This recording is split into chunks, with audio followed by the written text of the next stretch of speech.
दोस्तों, अपने जीवन में ये तो बहुत सुना होगा कि अगर जीवन में आगे बढ़ना है तो मेहनत करनी पड़ेगी।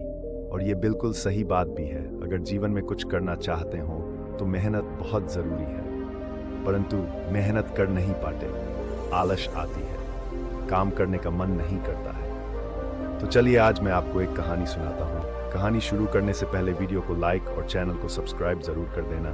तो चलो बिना देरी किए कहानी शुरू करते हैं। एक गांव में एक जवान लड़का रहता था और वो अपने आलसपन और काम चोरी के लिए मशहूर था।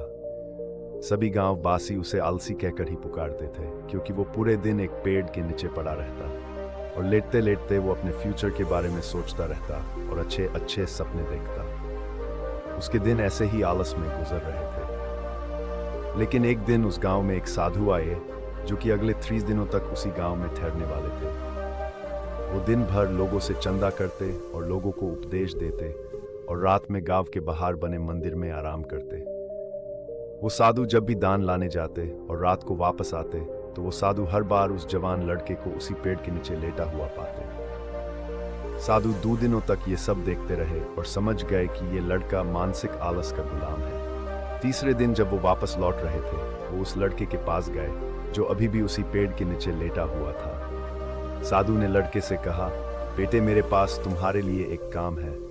मैं चाहता हूं कि तुम उस पहाड़ी के चोटी तक जाओ और वहां से मेरे लिए एक पंख लेकर आओ।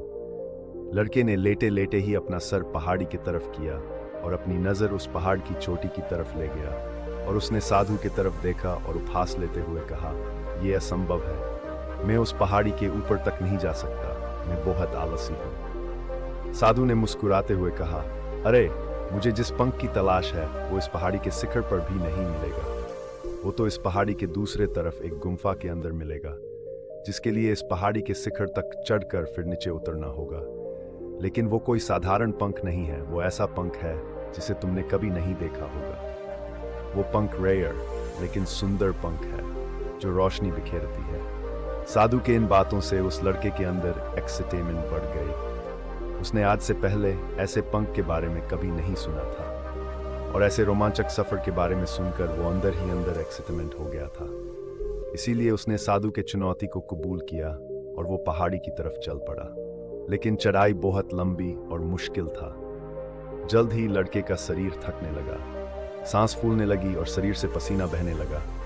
लेकिन फिर भी उसने चलना जारी रखा। वो जैसे जैसे ऊपर और ऊपर चढ़ता गया, उसे खुशी महसूस होने लगी जिसे उसने आज से पहले कभी महसूस नहीं किया था। आखिरकार जब वो कड़ी मेहनत और लंबे कोशिशों के बाद पहाड़ी के शिखर पहुंचा तो वो पूरे तरीके थक चुका था।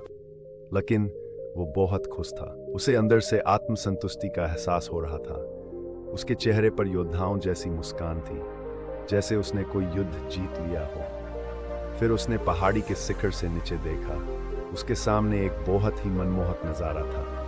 लेकिन असली चुनौती आगे थी, क्योंकि उसे फिर उस पहाड़ी से नीचे भी उतरना था और उस गुम्फा को भी डूबना था जिसमें पंख मिलने की बात कही गई थी। नीचे उतरना बहुत ही ज्यादा मुश्किल और खतरनाक था, क्योंकि ढलान ज्यादा गहरी थी और चढ़ाई के समय लड़का बहुत बार लड़खड़ाया और गिरा भी था, तो वो डर भी उसके अंदर था।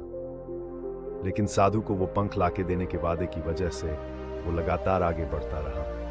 काफी खोज, मुश्किल और कड़ी मेहनत के बाद जब वो अंत में गुम्फा तक पहुंचा तो उसने देखा कि पंख वहीं पड़ा हुआ था, जो कि ऊपर एक बड़ी सुराख से आने वाली रोशनी की वजह से चमक रहा था। फिर उसने उस पंख को उठाया और उसके सुंदरता को देखता ही रह गया।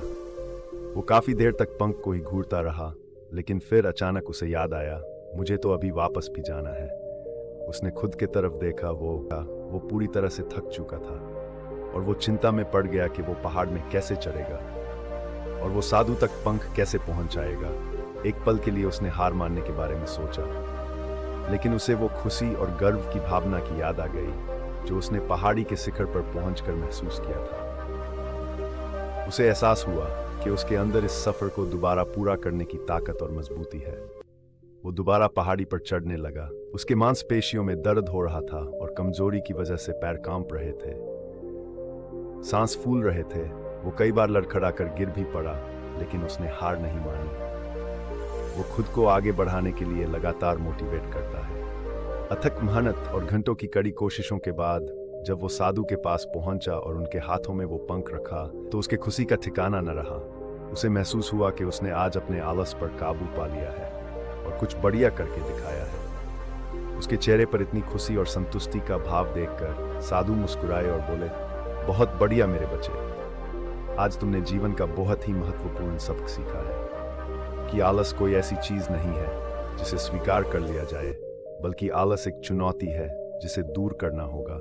ये एक बाधा है जिसे पार करना होगा और आलस को खत्म करने के लिए तुम्हें अपना पहला कदम उठाना ही होगा।